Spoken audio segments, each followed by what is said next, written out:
捨て流せた夜もあったね。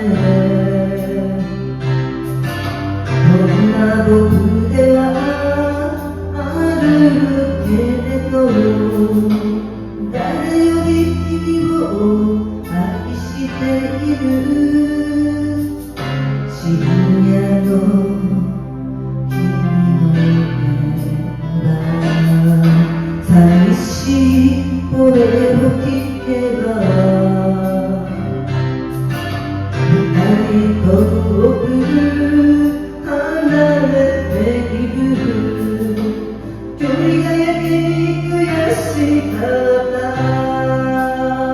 もう二度と離さない君の瞳、僕は君をずっと守ってゆく。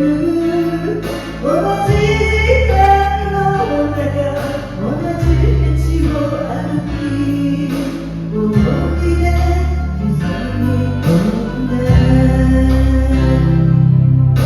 今君に違うよ。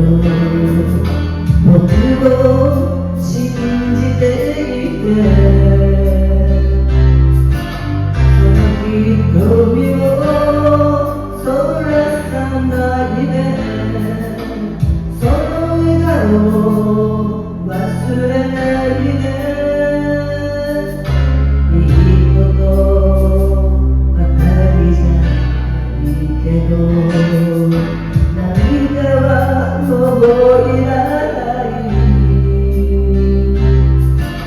だってこれからいつも君は一人じゃないのだから。